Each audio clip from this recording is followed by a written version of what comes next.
Episode तुम्हें शर्म नहीं आती ये सब करते हुए।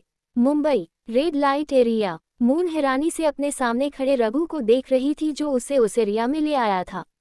मून को पता भी नहीं चला कब वो वहां पर पहुंच गई। अब उसके चेहरे पर डर झलक रहा था।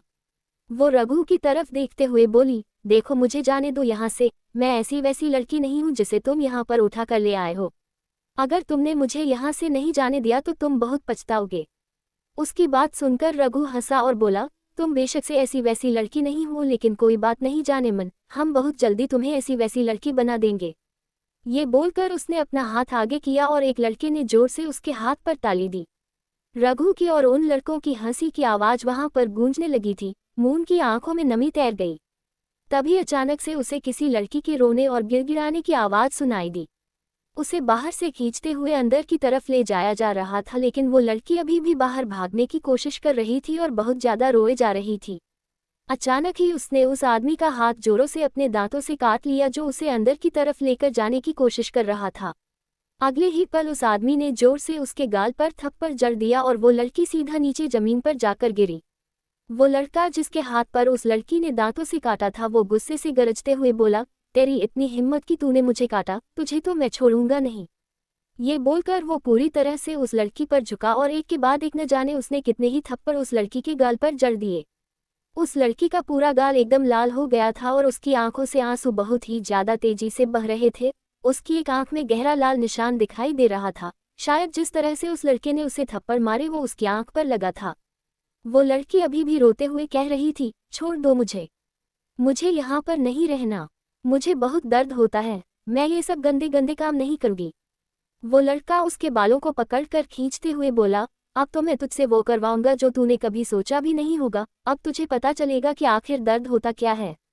उस लड़की की हालत देखकर मून को ऐसा लग रहा था जैसे सिर्फ उस लड़की को ही इस तरह बेरहमी से मारा पीटा नहीं जा रहा, बल्कि वो सारी चोटें उसे भी दी जा रही हैं। उसे अपने बदन में दर्द महसूस होने लगा था और डर से उसकी हालत और भी ज्यादा खराब होने लगी थी। वो रघु की तरफ देखते हुए बोली, क्या चाहिए तुम्हें? पैसे चाहिए ना? तुम जितने पैसे कहोगे मैं तुम्हें दे दूंगी। ये देखो। ये बोलते हुए उसने अपने गले में पहनी हुई सोने की चेन जल्दी से उतारी जिसमें डायमंड का पेंडेंट था। उसने अपने हाथों की सारी रिंग्स भी निकाल दी। साथ ही साथ उसने अपनी कलाई में बंधा हुआ ब्रेसलेट भी जो पूरा डायमंड से बना हुआ था, वो सब मिलकर करोड़ों की ज्वेलरी थी। उसने जल्दी से वो सारी ज्वेलरी रघु की तरफ बढ़ा दी और बोली, अगर तुम इसे बेचने जाओगी तो तुम्हें करोड़ों रुपए मिल जाएंगे। तुम प्लीज मुझे छोड़ दो, मैं तुम्हारे आगे हाथ जोड़ती हूँ।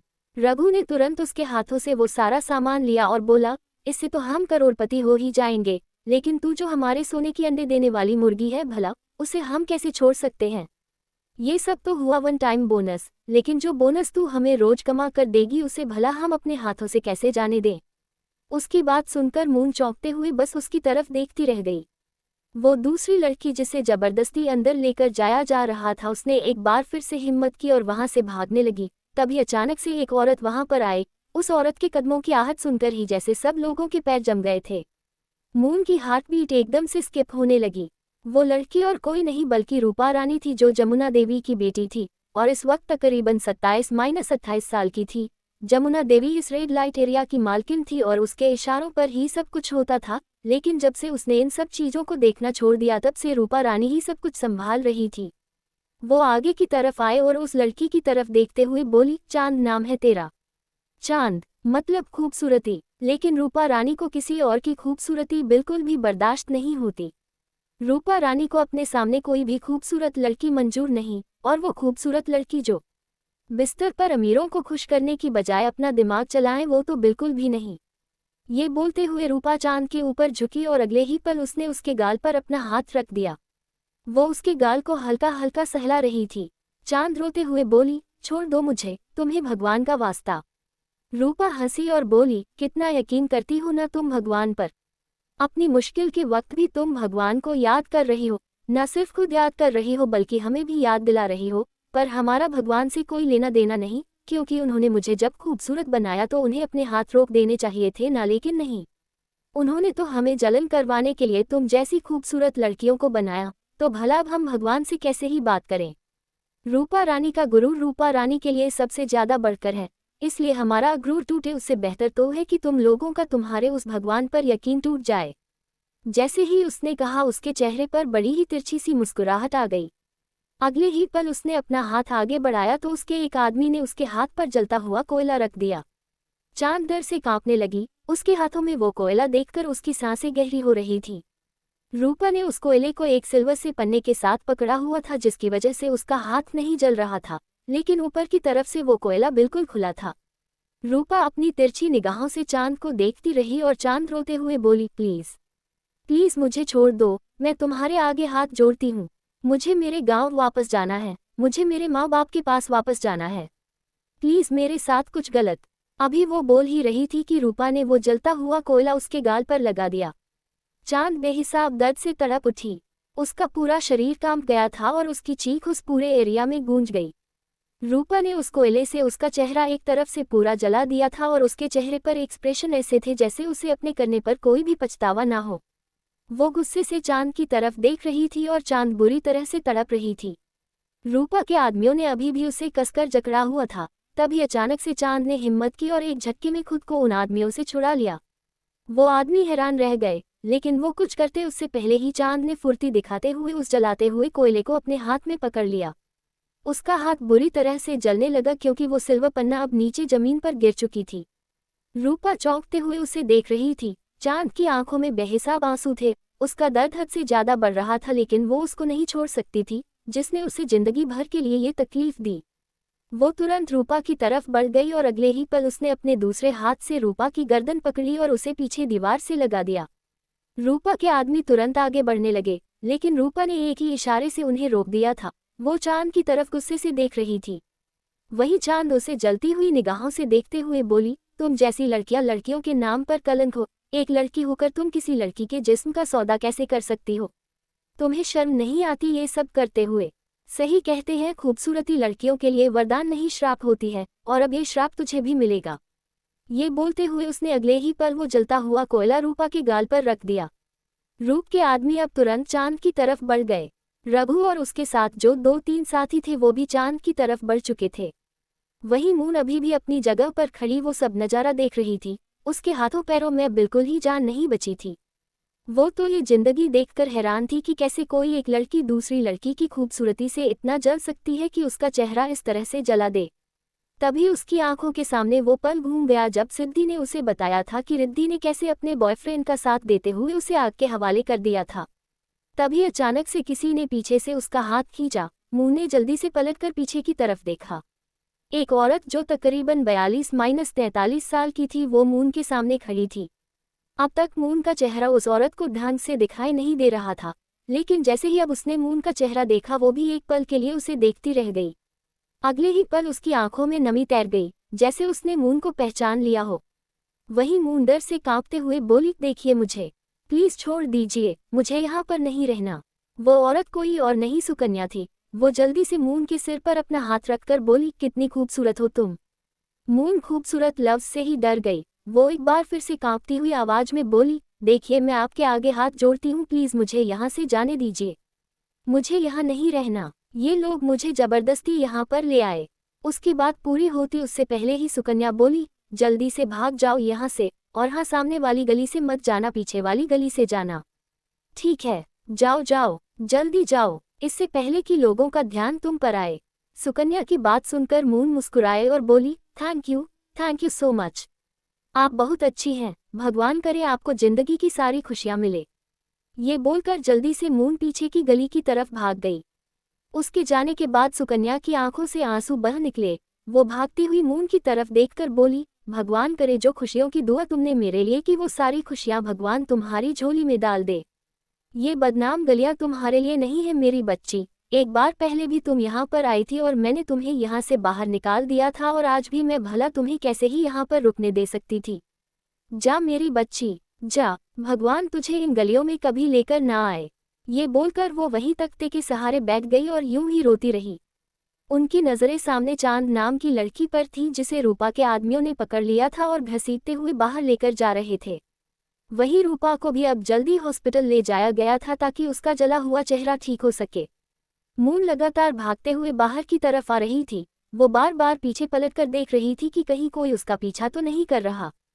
वही रघु जैसे ही रूपा और चांद की कहानी से फ्री हुआ, उसने जल्दी से अपना चेहरा इधर उधर घुमाते हुए मून को ढूंढना शुरू किया। उसके साथ वाला आदमी बोला, छोरी तो हमारे हाथ से निकल गई, अब हमें जल्दी से पकड़ना होगा, वो पक्का बाहर की तरफ गई होगी। ये बोलकर वो लोग बाहर के रास्ते जाने लगे, लेकिन फिर अचानक से रघु रुका और बोला, मुझे ऐसा क्यों लगता है जैसे किसी ने उसकी मदद की है। वो शायद सामने वाले दरवाजे से नहीं बल्कि पीछे वाले रास्ते से गई होगी। हमें पीछे वाले रास्ते भी जाना होगा। एक काम करते हैं, तुम दोनों आगे जाओ और हम दोनों पीछे जाते हैं। ये बोलते हुए उसने अपने दो साथियों को आगे जाने का इशारा किया और एक को अपने साथ पीछे वाले रास्ते पर चलने के लिए कहा।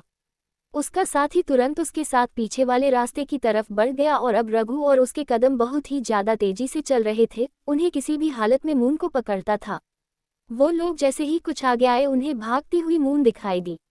एपिसोड 62, वो मेरा चेहरा भी जला देंगे। Red light area. मून अभी भी बार बार पीछे की तरफ देखते चल रही थी।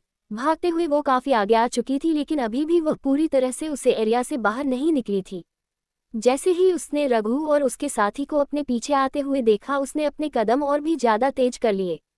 उसका पैर अचानक से लड़खड़ाया तो दर्द से उसकी चीख निकल गई। उसकी सैंडल की हील टूट गई थी, जिसकी वजह से उसका अंगूठा भी बुरी तरह से मुड़ गया था और नेल कट चुका था। उसके पैर से खून बहने लगा था। उसने जल्दी से अपनी सैंडल उतार कर वही साइड में फेंकी और भी ज्यादा तेजी से भागने लगी। उसे बहुत ज्यादा दर्द हो रहा था। रघु और उसका साथी दोनों भी बहुत तेजी से उसका पीछा कर रहे थे और वो लगभग से मून के करीब पहुंच चुके थे। तभी अचानक से मून एक शख्स से टकराए और जैसे ही वो उस शख्स से टकराए, ऐसा लगा जैसे उसने बिल्कुल ही हिम्मत छोड़ दी हो। उसकी आंखें बाहर आने को चुकी थी और उसके चेहरे पर दर्द हद से ज्यादा बढ़ चुका था। उसका पूरा बदन भी जैसे अब थक चुका था, लेकिन उसने अपनी बंद होती हुई आंखों से उस शख्स की तरफ देखा जिसने उसे संभाला था, और वो शख्स कोई और नहीं अखंड सिंघानिया था। मून को नहीं पता था वो वहां पर कैसे पहुंचा, लेकिन अखंड अपनी चांद के पास पहुंच चुका था। अखंड ने अब एक नज़र पीछे आते हुए रघु और उसके साथी की तरफ देखा। जैसे ही रघु और उसके साथ ने अखंड को वहां पर देखा, उन लोगों के कदम एक पल के लिए रुक गए। अखंड ने मून को अपनी गोद में उठाया और तुरंत उसे गाड़ी की बैक सीट पर डाला। उसकी गाड़ी बिल्कुल वहीं पर रुकी थी। जब उसने मून को भागते हुए देखा तो वो तुरंत गाड़ी से बाहर निकलकर मून के पास पहुंच गया था। कुछ देर पहले अखंड ने मून की लोकेशन निकलवाई थी, जो उसके मंगलसूत्र में लगे हुए ट्रैकर से निकल गई थी। अखंड कोई रिस्क नहीं लेना चाहता था। वो जानता था कि आहिल अपने इरादों को पूरा करने के लिए कुछ भी कर सकता है। इसीलिए जब उसने मून से शादी की थी तो उसे वो मंगलसूत्र पहनाया था जिसमें ट्रैकर लगा हुआ था। रघु अपने साथी की तरफ देखने लगा। उसका साथी तुरंत बोला, देखी जाएगी रघु, या तो आज छोरी हमारे हाथ में आएगी या फिर समझ लेंगे कि शायद लौंडियों के साथ रहते रहते हमारी मर्दानगी भी खत्म हो गई। रघु तिरछा मुस्कुराया और बोला, ऐसा तो कभी हो नहीं सकता। रघु अपने हाथ से छोरी कभी नहीं जाने देता। ये बोलते हुए उसकी आग उगलती हुई नजरें अखंड पर थीं। वही अखंड भी गुस्से भरी नजरों से उन दोनों को देख रहा था। अगले ही पल अब रघु और उसका साथी अखंड की तरफ बढ़ने लगे और उसके थोड़ा करीब आकर बोले, छोड़ दे इस लौंडिया को, ये हमारा शिकार है। हम इसे यहाँ पर लेकर आए हैं और अब से ये जमुना बाई के कोटे की शान बनेगी। जमुना बाई का कोठा, ये नाम सुनकर ही अखंड की आंखें और भी ज्यादा गहरी लाल हो गई थी। वो रघु की तरफ देखते हुए गुस्से से बोला, तुम दोनों जिंदा मेरे सामने खड़े तो हो, लेकिन यहाँ से जिंदा वापस जा नहीं पाओगे। तुम लोगों ने जो गलती की है वो तुम पर बहुत भारी पड़ने वाली है। रघु गुस्से से बोला, लगता है तू ऐसे नहीं मानेगा, तुझे सबक सिखाना ही पड़ेगा। ये बोलकर वो जल्दी से अखंड के पास आया और उसके चेहरे पर पंच चढ़ने लगा, लेकिन एक ही झटके में अखंड ने उसका हाथ कसकर पकड़ा और फिर जोर से गोल घुमा दिया। रघु की कलाई के टूटने की आवाज दूर तक गूंज गई और उसका साथी हैरानी से रघु की तरफ देखने लगा। रघु की दर्द से चीख निकल गई थी। अखंड उसके चेहरे को गुस्से भरी नजरों से देखते हुए बोला, तेरी हिम्मत कैसे हुई मेरी चांद को यहाँ पर लाने की। ये बोलकर उसने एक झटके में रघु को जोर से धक्का देते हुए छोड़ा तो रघु अपना हाथ संभालते हुए पीछे की तरफ हो गया। अखंड ने अब रघु के साथी की तरफ देखा। रघु का साथी गुस्से से गरजते हुए बोला, ज्यादा ही मर्दानगी है ना तेरे अंदर, तो आजा अब तू मुझसे टकरा, मैं देखता हूँ तू मुझे कैसे हराता है। इस लौंडिया को तो अब हम अपने साथ वापस लेकर ही जाएंगे। ये बोलते हुए वो अखंड के पास आया और अगले ही पल उसने अखंड के गिरेबान को पकड़ लिया। अखंड ने गुस्से भरी तिरछी नजरों से उसकी तरफ देखा और फिर शातिर मुस्कुराहट के साथ बोला, ये नहीं करना चाहिए था तुम्हें। ये बोलकर अब उसने अपना हाथ हल्का सा ऊपर उठाया और फिर जोर से अपनी कोहनी सीधा उसकी गर्दन पर दे मारी, जिससे वो एकदम से खुद में ही सिमट गया और उसने अपनी गर्दन पर अपने हाथ रख लिए थे। उसे ऐसा लग रहा था जैसे उसकी गर्दन कहीं अंदर ही दब कर रह गई हो। वो अपनी गर्दन को हिलाने की कोशिश कर रहा था लेकिन हिला नहीं पा रहा था। वही अखंड उसकी तरफ देखते हुए बोला, मर्दानगी की बात करते हो तुम दोनों? मेरा एक बार बर्दाश्त नहीं कर पाए, वैसे कर भी कैसे सकते हो? तुम कौन सा सच में मर्द हो? तुम तो वो दलाल हो जिनकी मर्दानगी भी उन पर थू करती है। ये बोलते हुए उसके चेहरे पर बेहिसाब गुस्सा झलक रहा था। रघु ने किसी तरह खुद को संभाला और एक बार फिर से उसकी तरफ बढ़ने लगा, लेकिन इस बार अखंड ने उसे उसके कंधों से पकड़ा और फिर हल्का सा ऊपर की तरफ उठाकर जोर से अपना पैर उसके सेंसिटिव पार्ट पर दे मारा और अगले ही पल रघु की एक बार फिर से चीख निकल गई। इस बार तो वो बुरी तरह दर्द से तड़प उठा था। रघु दर्द से तड़पते हुए सीधा नीचे जमीन पर गिरा। अखंड उसकी तरफ देखते हुए बोला, मेरी चांद को लेकर आए हो तुम?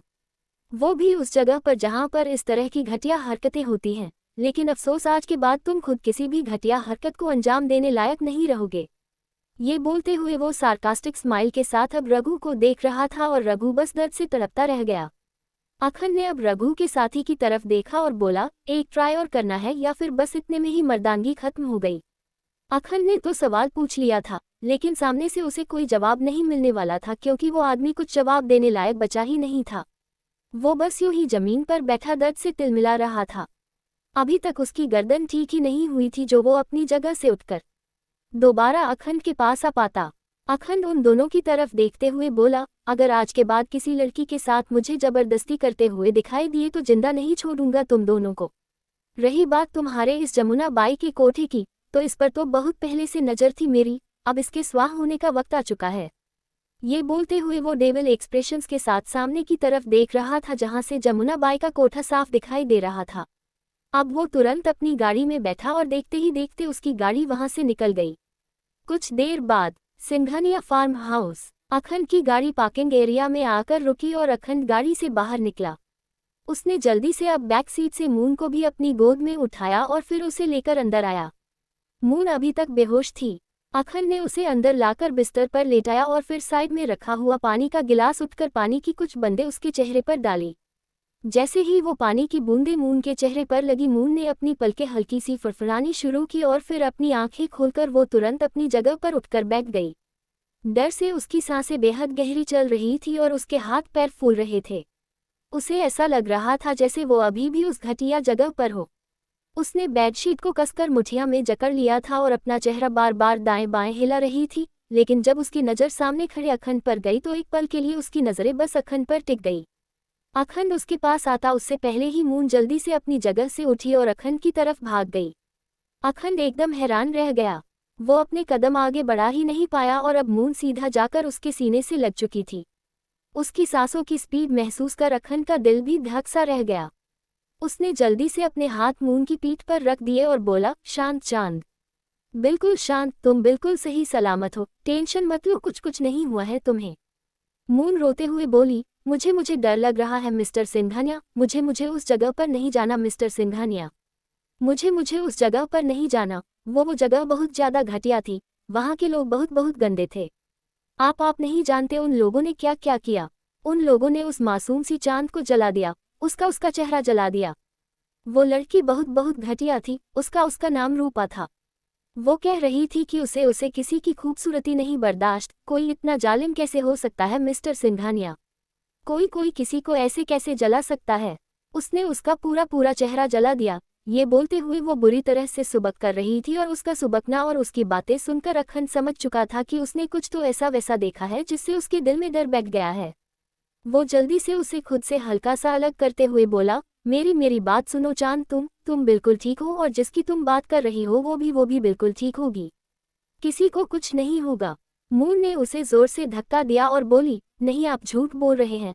वो लड़की, मैंने अपनी आंखों से देखा था कि उसका पूरा चेहरा जल गया। वो लोग मुझे भी वहां पर लेकर जाएंगे और मेरे साथ भी ऐसा करेंगे। वो मेरा चेहरा भी जला देंगे। ये बोलते हुए उसने अपने चेहरे पर हाथ रख लिया। अखंड गुस्से से बोला, खबरदार अगर तुमने ऐसा वैसा कुछ कहा तो। मैंने कहा ना, तुम बिल्कुल ठीक हो। तुम कभी उस जगह पर नहीं जाओगी चांद। तुम सिर्फ मेरी हो, तुम सिर्फ मेरे पास रहोगी। ये बोलते हुए उसने मून का हाथ एक बार फिर से अपने हाथ में थाम लिया और उसे अपनी तरफ खींच लिया। मून रोते हुए बोली, वो लोग बहुत बुरे हैं। वो किसी के साथ कुछ भी कर सकते हैं, किसी को भी जबरदस्ती अपने पास लेकर जा सकते हैं। उसका चेहरा जलाने के बाद भी उन्होंने उसे नहीं छोड़ा, उन्होंने उसे बालों से खींचकर। उसकी बात पूरी होती उससे पहले ही अखंड ने अब उसके चेहरे को अपने हाथों में थाम लिया और उसकी आंखों में आंखें डालकर देखने लगा। मून की आंखों में बेहिसाब आंसू थे। एपिसोड 63 बहुत जल्दी मैं इसे निकलवा दूंगा। Singhania farm house. मून हद से ज्यादा पैनिक हो रही थी। उसकी आंखों के सामने से वो सीन जा ही नहीं रहा था जब रूप ने चांद का चेहरा जलाया था। उसे हद से ज्यादा डर लग रहा था। वो बहुत ज्यादा पैनिक हो रही थी और पैनिक होते हुए कुछ भी बोल रही थी। उसका डर उसकी आंखों से साफ दिखाई दे रहा था और जब वो ये बात खुद पर लेने लगी थी कि वो लोग उसे भी इसी तरह से वहां ले जाएंगे, तो अखंड को उसके लिए और भी ज्यादा बुरा लगने लगा। अब उसने मून का चेहरा अपने हाथों में थाम लिया और उसकी आंखों में आंखें डालकर बोला, रिलैक्स चांद, अब तुम बिल्कुल चुप रहोगी, सिर्फ मेरी बात सुनोगी। उसकी बात सुनते हुए मून ने उसकी आंखों में देखा। अखंड बड़े ही प्यार से बोला, जब तक ये अखंड सिंघानिया जिंदा है ना, तब तक उसकी चांद को कोई हाथ भी नहीं लग सकता, कोई उसका कुछ नहीं बिगाड़ सकता। मैं तुम पर कभी एक खरोच भी नहीं आने दूंगा। बेशक से मैंने तुम्हें पहले कितनी ही तकलीफ क्यों न दी हो, लेकिन अब तुम्हारे ऊपर आने वाली हर तकलीफ को पहले मेरे सामने आना पड़ेगा। मुझसे लड़ना होगा और तुम तो जानती हो अखंड सिंघानिया से लड़ने वाले लड़ाई और खुद को दोनों को हार जाते हैं। उसकी बात सुनते हुए मून बस उसकी तरफ देख रही थी। अखंड ने अब बड़े ही प्यार से उसके माथे को चूम लिया और फिर उसे वापस बेड पर लेकर आया। मून का सिसकना अभी भी जारी था, लेकिन हाँ वो काफी हद तक काम हो चुकी थी। अखंड ने उसे बिस्तर पर बिठाया और फिर उसे अपने सीने से लगा लिया। मून इस वक्त उस होशो हवास में ही नहीं थी कि वो खुद को अखंड से दूर कर पाती। वो बस उसके सीने से लग रही और अखंड उसकी पीठ को हल्का हल्का सहला रहा था, लेकिन कब मून को अपने इतने करीब महसूस कर वो खुद उसकी तरफ अट्रैक्ट होने लगा था। उसे पता ही नहीं चला, वो धीरे धीरे मून को लेकर बिस्तर पर लेटने लगा और मून भी बस उसकी आंखों में खोई हुई थी। अखंड मून को पूरी तरह से बिस्तर पर लेटा दिया था और खुद उसके ऊपर झुका हुआ था। उन दोनों की ही सांसें इस वक्त बेहद गहरी चल रही थी। अखंड मून की आंखों में देख रहा था और फिर धीरे धीरे वो उसके होठों की तरफ अपनी नज़र झुकने लगा। मून के वो गुलाबी से होंठ जो हल्के हल्के फड़फड़ा रहे थे, उन्हें देखकर अखंड खुद को रोक नहीं पाया। वो उन होठों पर बड़ी ही शिद्दत से झुका और उन्हें चूमने लगा। मून ने भी अपनी आंखें बंद कर ली। पहले कुछ पल उसने अखंड का साथ नहीं दिया, लेकिन धीरे धीरे वो भी अखंड में खोने लगी थी और अखंड को रिस्पांस देने लगी थी। उसका रिस्पांस पाकर तो अब अखंड और भी ज्यादा प्यार से उसे किस कर रहा था। उसके हाथ मून के कंधे पर थे और धीरे धीरे वो अपने हाथ को सरकाते हुए उसके हाथ की तरफ लेकर आया और फिर उसकी उंगलियों से अपनी उंगलियां उलझाकर उसे और भी ज्यादा पैशनेट होकर किस करने लगा। मून की सांसें हद से ज्यादा गहरी हो रही थी, जो अखंड की सांसों में ही घुल रही थी। उसकी सांसों की गहराई को महसूस करने के बाद भी अखंड ने उसके होठों को नहीं छोड़ा और लगातार उसे यूं ही किस करता रहा। तकरीबन 5 से 7 मिनट बीत गए थे, पर अखंड ने मून को छोड़ा नहीं और अब जब उसे लगा कि मून की सांस बिल्कुल ही उखड़ने लगी है, तो उसने एक पल के लिए उसके होठों को छोड़ा। अब मून पहले से काफी बेहतर हो चुकी थी। उसकी आंखों से आंसू सूख चुके थे और उसे देखते हुए अखंड को उस पर और भी ज्यादा प्यार आ रहा था। उसने अपने अंगूठे से मून के होठों को सहलाया और उसकी तरफ देखते हुए बोला, अब तुम ठीक हो। मून ने अपनी पलकें हल्के से झपकाई। अखंड अगले ही पल उसकी गर्दन पर झुका और अब उसकी गर्दन को चूमने लगा। मून उसे रोक तक नहीं पाई।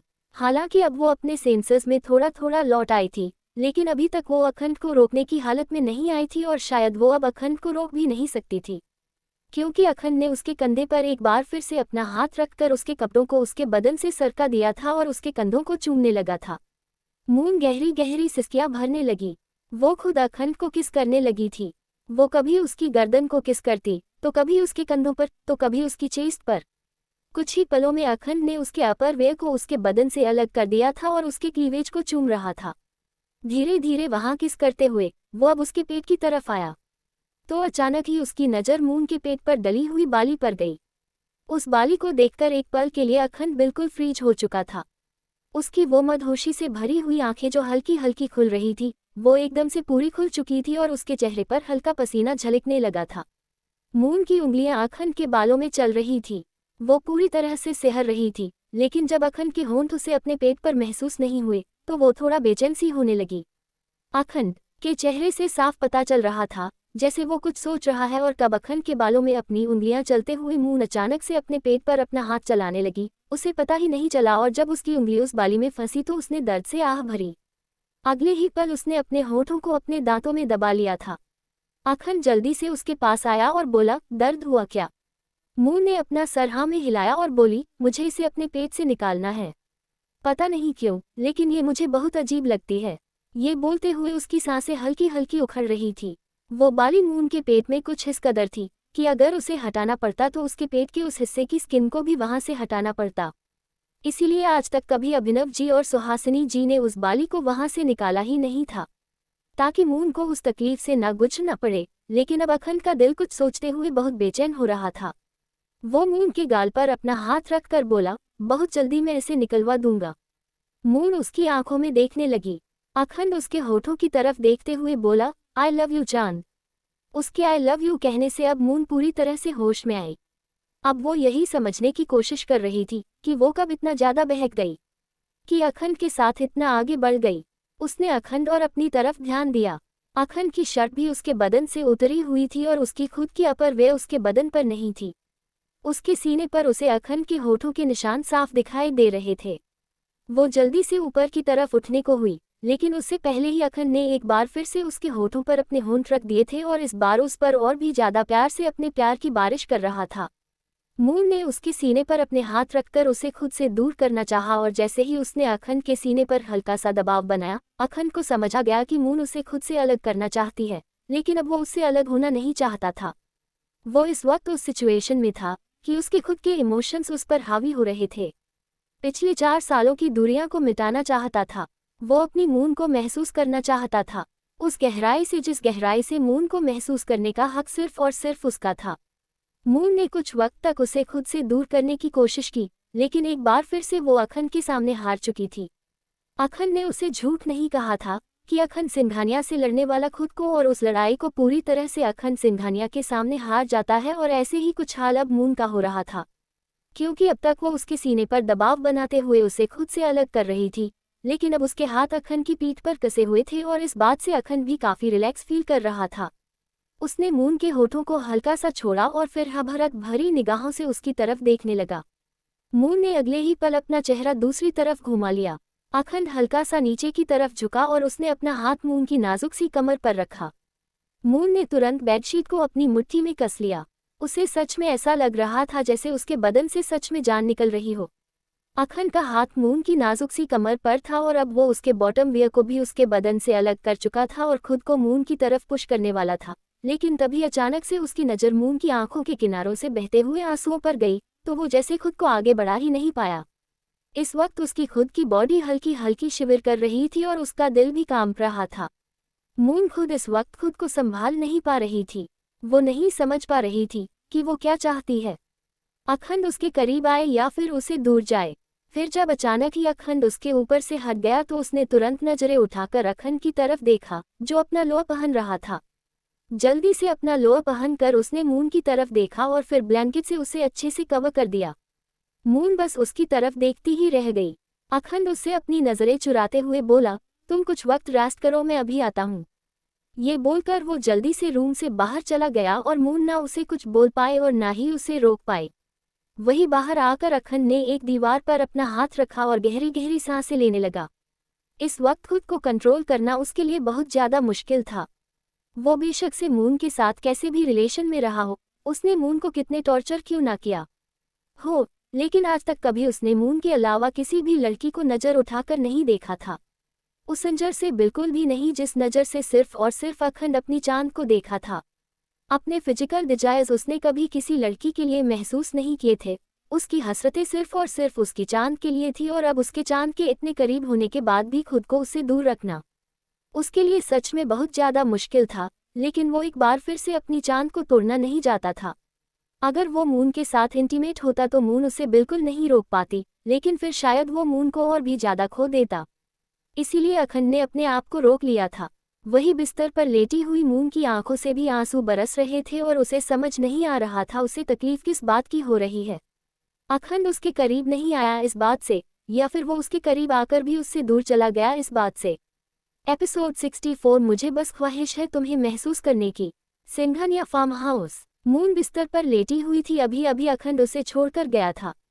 उन दोनों के बीच काफी इंटेंस सिचुएशन चल रही थी, लेकिन जब वो दोनों इंटीमेट होने की कगार पर आ गए तभी अचानक से अखंड उसके ऊपर से हट गया था और अपने कपड़े पहनकर बाहर चला गया था। मून उसके यूं जाने पर हैरान थी। उसे समझ नहीं आ रहा था कि आखिर अखंड करना क्या चाहता था और उसे तकलीफ किस बात से हो रही है।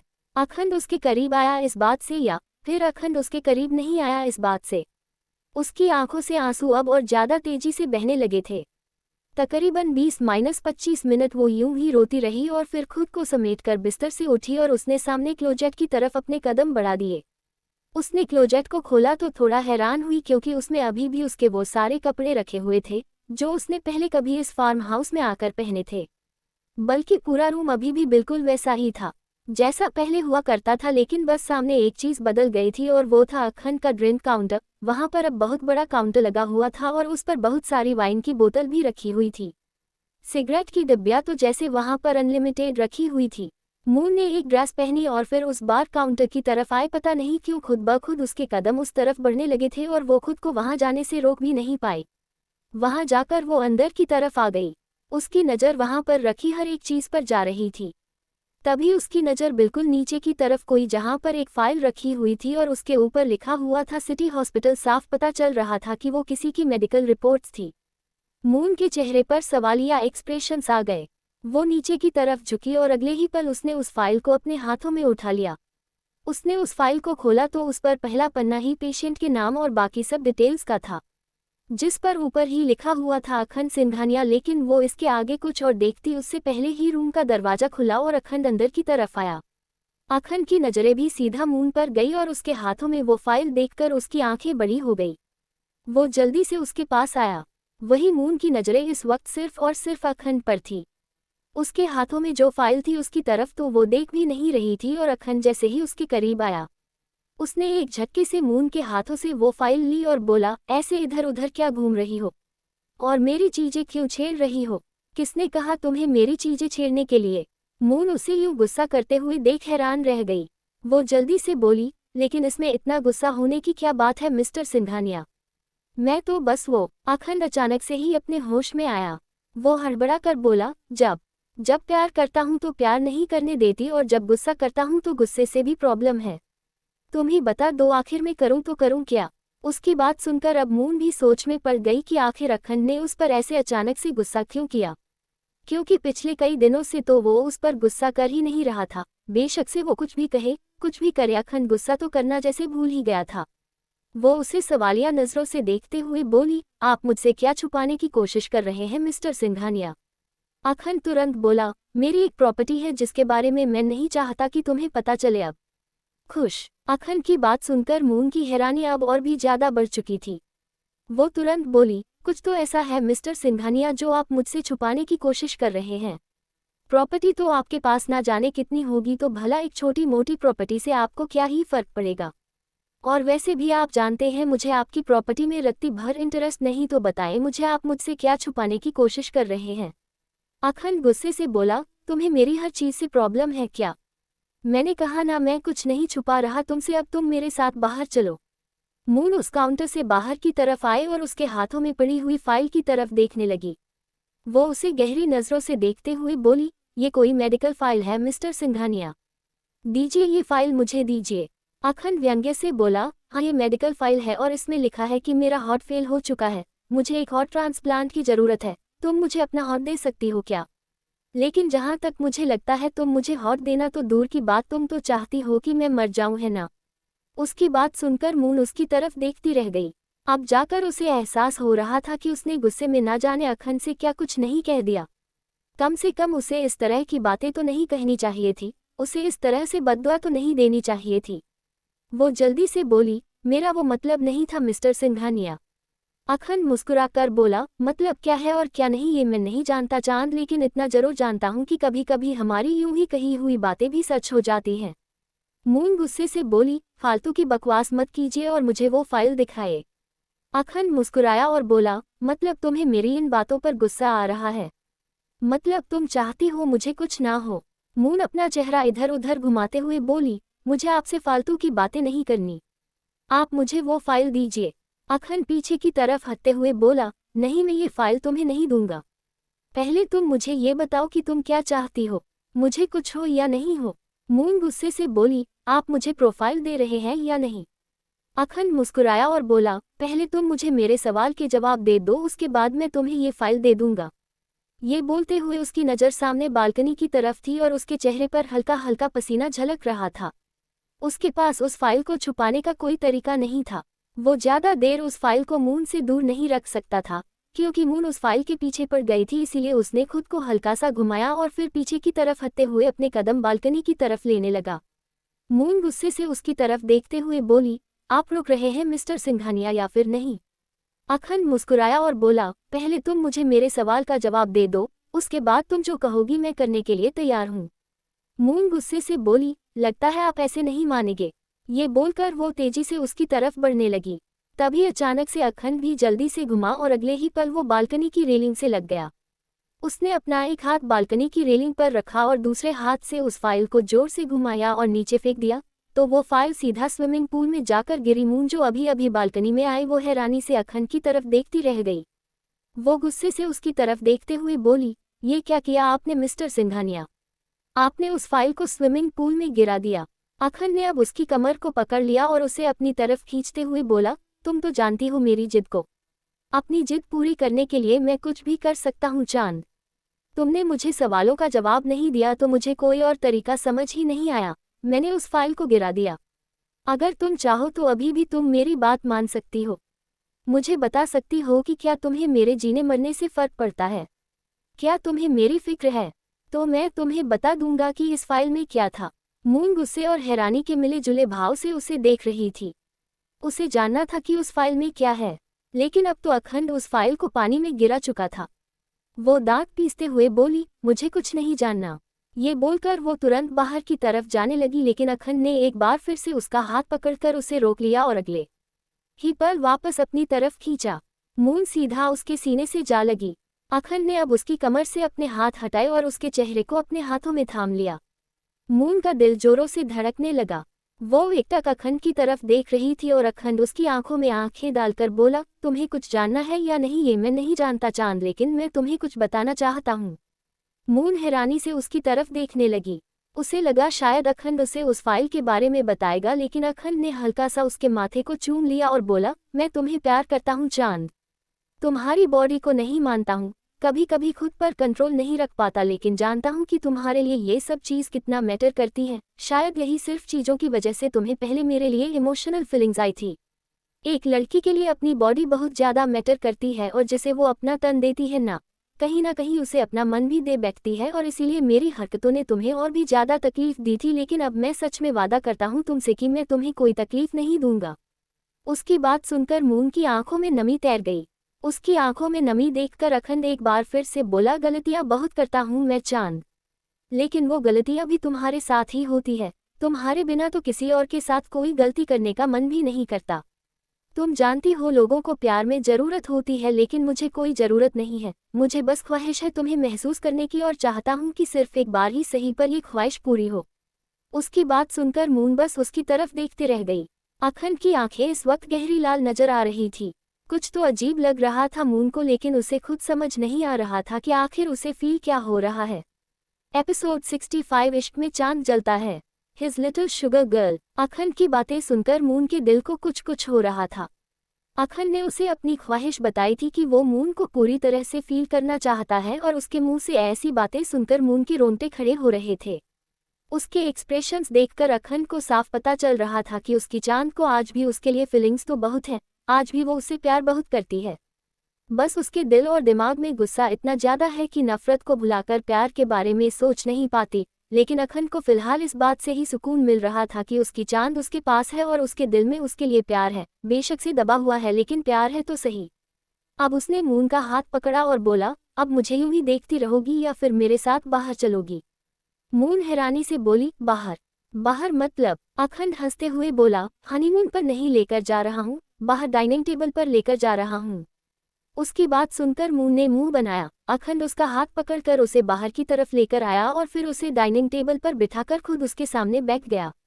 मून उसकी तरफ देखते हुए बोली, मुझे भूख नहीं लगी।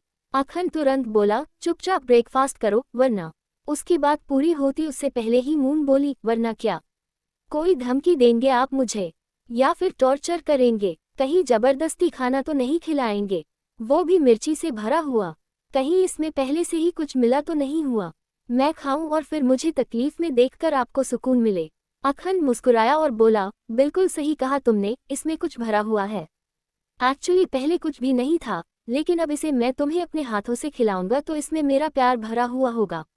मून उसकी बात सुनकर मुंह बनाने लगी थी। अखंड ने अपने हाथों में निवाला लिया और मून के होठों की तरफ बढ़ा दिया। मून ने अपने होठों को हल्का सा खोला और अखंड ने उसे वो निवाला खिलाया। मून हैरानी से अखंड की तरफ देख रही थी। उसे अखंड में बदलाव तो बहुत नजर आ रहा था, लेकिन फिर भी उसका दिल उसे माफ करने को तैयार नहीं था। वो उसकी पहले की गलतियों को ही भूल नहीं पाई थी और अब जिस तरह से अखंड ने जबरदस्ती उससे शादी की वो चाहकर भी भूल नहीं सकती थी। इसलिए उसने दो निवाला खाने के बाद तुरंत वहां से उठते हुए कहा, बस अब मुझे और भूख नहीं है। ये बोलकर वो तुरंत अंदर की तरफ चली गई और अखंड बस उसे जाते देखता रह गया। उसने एक गहरी सांस ली और कुछ सोचने लगा। जिस तरह से आज मून उस रेड लाइट एरिया में फंसी थी, उसके बाद अखंड को बहुत टेंशन हो रही थी कि कहीं अगर मून को उसके पास्ट के बारे में कुछ पता चला तो। वो पास्ट जिसके बारे में शायद अखंड के अलावा और किसी को भी नहीं पता था। जहां एक तरफ अखंड मून के अतीत के बारे में सोच रहा था, वहीं दूसरी तरफ रिद्धि इस वक्त फोन पर किसी से बात कर रही थी। उसने अपना एक आदमी अखंड और मून के पीछे लगाया हुआ था और अभी वो आदमी उसे यही बता रहा था कि मून अखंड के पास है। मून कैसे रेड लाइट एरिया में पहुंची और अखंड ने उसे कैसे बचाया, वो सारी स्टोरी भी उस आदमी ने रिद्धि को बता दी थी। जिसे सुनकर रिद्धि को बहुत ज्यादा गुस्सा आ रहा था। वो बस यही सोच रही थी कि मून उस एरिया में फंस क्यों नहीं गई, क्यों अखंड ने उसे बचा लिया। अगर वो वहीं पर रह जाती तो उसे तो कुछ करना ही नहीं पड़ता। वैसे तो वो मून के साथ ऐसा कुछ करना चाहती थी जिससे मून हद से ज्यादा तड़प जाए, लेकिन एक लड़की के रेड लाइट एरिया में जाने से बुरा भला क्या ही हो सकता था। लेकिन किसी तरह उसने अपने गुस्से को कंट्रोल किया और बोली, तुम उन दोनों पर नजर रखना। बहुत जल्दी मैं तुम्हें काम देने वाली हूँ जो मुझे पूरी गारंटी के साथ कंप्लीट चाहिए। पैसे तुम जितने मांगो, बस काम मेरे हिसाब से होना चाहिए। वो आदमी जल्दी से बोला, ठीक है, मैं आपके फ़ोन का इंतजार करूंगा। ये बोलकर उसने कॉल डिस्कनेक्ट कर दिया और रिद्धि भी शातिर मुस्कुराहट के साथ कुछ सोचने लगी। वहीं दूसरी तरफ मून रूम में वापस आ गई थी। अखंड भी कुछ देर बाद रूम में आया और उसकी तरफ देखते हुए बोला, हम चले। मून ने हैरानी से उसकी तरफ देखा और बोली, कहाँ पर? अखंड हल्का सा मुस्कुराया और बोला, यहीं पर रहने का इरादा है क्या? घर नहीं जाना चाहती? मुझे कोई प्रॉब्लम नहीं है अगर तुम यहाँ पर रहना चाहती हो तो। मून तुरंत अपनी जगह से उठी और बोली, बिल्कुल भी नहीं। आपके साथ एक पल भी रहना मेरे लिए पॉसिबल नहीं, और यहाँ अकेले तो बिल्कुल भी नहीं। ये बोलकर वो तुरंत बाहर की तरफ बढ़ गई और अखंड हल्का सा मुस्कुराते हुए बोला, बहुत जल्दी तुम्हारी ख्वाहिश पूरी होगी चांद। तुम्हें मेरे साथ बिल्कुल भी नहीं रहना पड़ेगा। ये बोलते हुए उसकी मुस्कुराहट में तकलीफ साफ झलक रही थी। अखंड भी बाहर की तरफ आया और दोनों गाड़ी में बैठकर सिंघानिया मेंशन के लिए निकल गए, लेकिन अचानक ही अखंड ने रास्ते में गाड़ी दूसरे रास्ते की तरफ घुमा दी। मून हैरानी सेकंड की तरफ देख रही थी। अखंड मुस्कुराते हुए बोला, ऐसे क्या देख रही हो? मून तुरंत बोली, आप मुझे कहाँ लेकर जा रहे हैं? अखंड हंसा और बोला, ऐसा तो हो नहीं सकता तुम्हें पता ना चला हो, लेकिन कोई बात नहीं, अगर नहीं भी पता चला तो पता चल जाएगा। ये बोलकर उसने गाड़ी की स्पीड थोड़ी सी तेज कर दी थी। कुछ ही देर में गाड़ी अग्रवाल हाउस के बाहर आकर रुकी और मून अब और भी ज्यादा चौंक गई। अखंड उसे वहां पर इसलिए लेकर आया था ताकि मून के साथ जो कुछ आज हुआ वो पूरी तरह से उस चीज को भूल जाए। वैसे तो अखंड ने अपनी तरफ से कोई कमी नहीं छोड़ी थी, लेकिन अपने मॉम डैड से मिलना तो मून को अलग ही एक्साइटमेंट देता था। मून अब तुरंत गाड़ी से बाहर निकली और जल्दी से घर के अंदर की तरफ आए। अखंड भी उसके पीछे पीछे आया। वहीं मून के मॉम डैड दोनों हॉल में ही बैठे थे और जैसे ही उन्होंने दरवाजे पर कदमों की आहट सुनी, तुरंत उनकी नजरें दरवाजे की तरफ उठ गई और वहां पर मून को देखकर उन दोनों के चेहरे पर भी मुस्कुराहट तैर गई। तभी उनकी नज़र मून के पीछे आते हुए अखंड पर गई। उन दोनों ने एक दूसरे की तरफ देखा। उन्हें इस बात की उम्मीद नहीं थी कि अखंड इस तरह से मून को वहां पर लेकर आएगा। वो जल्दी से आकर सुहासिनी जी के सीने से लग गई और अभिनव जी की तरफ देखने लगी। सुहासिनी जी के सीने से अलग होकर अब वो अभिनव जी के गले लग गई। अभिनव जी और मून को यूं देखकर अखंड को जलन से महसूस हो रही थी। वो आगे की तरफ आया और बोला, इतने भी दिनों बाद नहीं मिल रही हो जो इस तरह से उनके गले लग रही हो। सिर्फ 2 ही दिन हुए हैं हमारी शादी को, और हमारी शादी से पहले तुम यहीं पर रह रही थी। रिएक्ट ऐसे कर रही हो जैसे सालों बाद उनसे मिल रही हो। मून ने हैरानी से अखंड की तरफ देखा। अब उसे इस बात से भी प्रॉब्लम थी कि वो अपने मॉम डैड के गले कैसे मिल रही है। वो जल्दी से बोली, आपको कोई प्रॉब्लम है क्या? मेरे मॉम डैड है ये, मैं इनसे जैसे मर्जी मिलूं। अखंड ने उसकी बात का कोई जवाब नहीं दिया और सुहासिनी जी की तरफ देखते हुए बोला, मुझे वॉशरूम यूज करना है। मून ने और भी ज्यादा चौंक कर उसे देखा। वही सुहासिनी जी थोड़ा ऑकवर्ड फील करने लगी, पर अपने अखंड को वॉशरूम के बारे में तो बताना ही था, इसलिए वो जल्दी से मून की तरफ देखते हुए बोली, जाओ अखंड को अपने रूम में ले जाओ। तारांकन। मून ने मुंह बनाते हुए अखंड की तरफ देखा और फिर बोली, चलिए मेरे साथ। ये बोलकर वो अपने रूम की तरफ बढ़ गई और अखंड उसके पीछे पीछे आया। मून उसे रूम में लाकर वॉशरूम की तरफ देखते हुए इशारा कर बोली, जाए वॉशरूम में। अखंड हल्का सा मुस्कुराया और अगले ही पल उसने रूम का दरवाजा बंद कर दिया। मून चौंकते हुए उसकी तरफ देखकर बोली, ये आप क्या कर रहे हैं? अखंड मुस्कुराते हुए उसके पास आया और बोला, तुमने मुझसे प्रॉब्लम पूछी थी, अब मैं वहां पर तुम्हें तुम्हारे सवाल का जवाब दे नहीं पाया, इसलिए तो मैं यहाँ पर लेकर आया था कि तुम्हारे सवाल का जवाब मैं तुम्हें अच्छे से दे पाऊं। मून को उसकी बातों का मतलब समझ नहीं आ रहा था। अचानक ही अखंड ने उसे दीवार से लगाया और उसके ऊपर झुकते हुए बोला, जलन हो रही थी मुझे। मून की आंखें बड़ी हो गई। अखंड ने उसकी कमर पर अपना हाथ रखा और बोला, आई नो वो तुम्हारे डैड है, लेकिन क्या करूं? तुम्हें किसी और के पास देखकर दिल जलता है मेरा। वैसे तो सुना है इश्क में चांद जलता है, लेकिन इस इश्क में मैं जलता हूँ। जब भी कोई तुम्हारे पास आता है तो जलकर राख हो जाता हूँ। उसकी बात सुनकर मून उसकी तरफ देखती रह गई। एपिसोड 66, अगर तुम मेरी हो तो तुम्हारा सब कुछ मेरा है। अग्रवाल हाउस। मून हैरानी से अखंड की तरफ देख रही थी, जिसने उसे दीवार से लगाया हुआ था। इस वक्त वो दोनों अग्रवाल हाउस में थे और अखंड उसे वॉशरूम के बहाने उसके रूम में लेकर आया था। मून उसकी तरफ देखते हुए बोली, आपको क्या लगता है मिस्टर सिंघानिया कि आपकी इन बातों से पिघल जाऊंगी मैं? बेशक से चांद इश्क में जलता होगा, लेकिन ये चांद इश्क में नहीं बल्कि नफरत में जल रहा है, और नफरत के अलावा और कोई चीज़ अभी इसे जला नहीं सकती। समझ में आए आपको मेरी बात, या फिर मैं दोबारा अपनी बात कहूँ? अखंड मुस्कुराया और बोला, तुम बेशक से जितनी मर्जी अपनी बात कह लो, लेकिन मुझे कुछ समझ नहीं आने वाला, पागल हो चुका हूँ मैं। उसकी बात सुनकर मून जल्दी से बोली, वो तो साफ दिखाई दे रहा है। खैर अब छोड़िए मुझे अपने मॉम डैड के पास जाना है। अखंड तुरंत बोला, मैं नहीं जाने दूंगा। मून जल्दी से बोली, ऐसे कैसे नहीं जाने देंगे? अखंड अपने कंधे उचकाकर बोला, एक बार बोला ना नहीं जाने दूंगा, मतलब नहीं जाने दूंगा। मून इरिटेट होते हुए बोली, तो आप मुझे यहाँ पर लेकर ही क्यों आए हैं? अखंड बिना किसी एक्सप्रेशन के बोला, वो मन कर रहा था तुम्हें तुम्हारे मॉम डैड से मिलवाने का। मून गुस्से से बोली, लेकिन आप मुझे उनसे मिलने कहाँ दे रहे हैं? आप मुझे यहाँ पर लेकर खड़े हैं, बाहर मेरे मॉम डैड क्या सोच रहे होंगे हम दोनों के बारे में? वैसे भी उन्हें इतना तो पता है कि उनकी बेटी निकम्मी नहीं है, लेकिन आपके बारे में तो उन्हें साफ साफ बताया कि आप कैसे इंसान हैं। पक्का उन्हें ये शक हो चुका होगा कि आप मुझे परेशान कर रहे होंगे। देखिए मिस्टर सिंघानिया, हम दोनों के बीच जो है ना, वो सिर्फ आप हम दोनों के बीच रखिए, मुझे बाहर जाने दीजिए। आपको मेरे साथ जो भी हरकतें करनी है ना सिंघानिया मेंशन जाकर कीजिएगा। अखंड तुरंत बोला, वहां पर जाकर जो करूंगा करने दोगी क्या? मून ने हैरानी से उसकी तरफ देखा। अखंड जल्दी से बोला, इस बात की क्या गारंटी है कि मैं सिंघानिया मेंशन जाकर जो करना चाहूंगा वो तुम मुझे करने दोगी? पहले मुझे कोई गारंटी दो। मून गुस्से से बोली, आप सच में पागल हो गए मिस्टर सिंघानिया।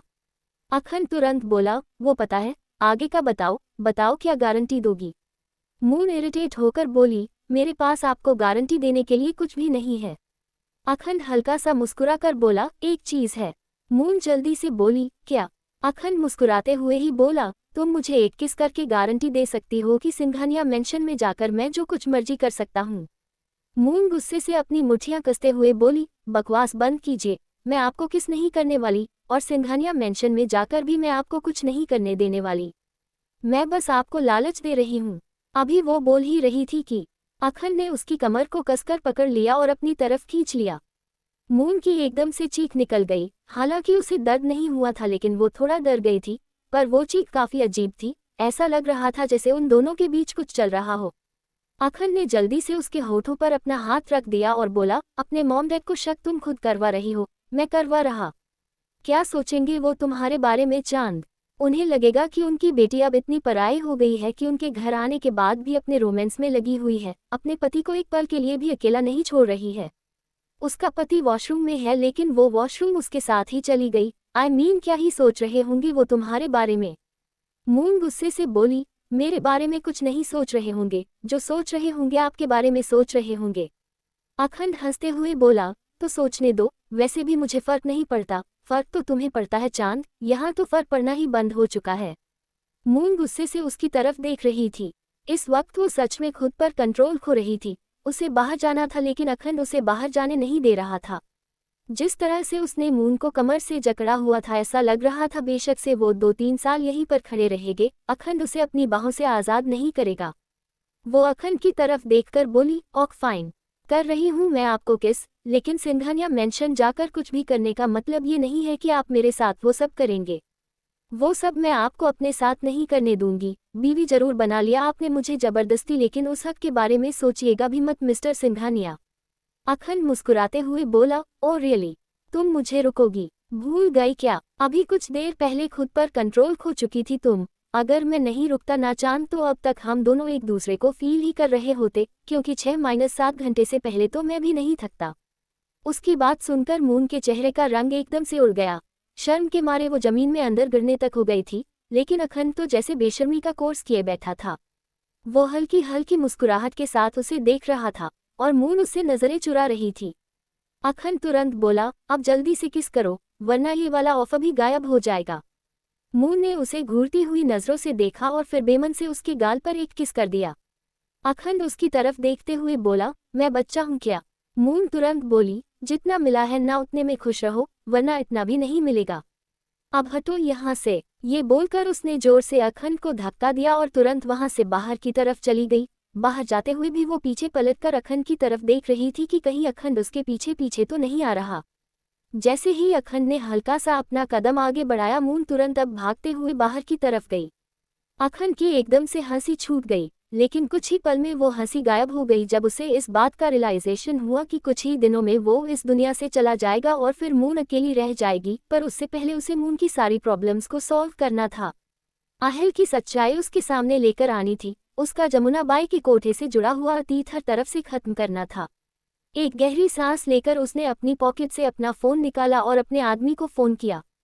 जैसे ही उसके आदमी ने कॉल रिसीव किया वो तुरंत बोला, कुछ पता चला क्या उसके बारे में? उसका आदमी सामने से बोला, नहीं बॉस, अभी तक तो नहीं।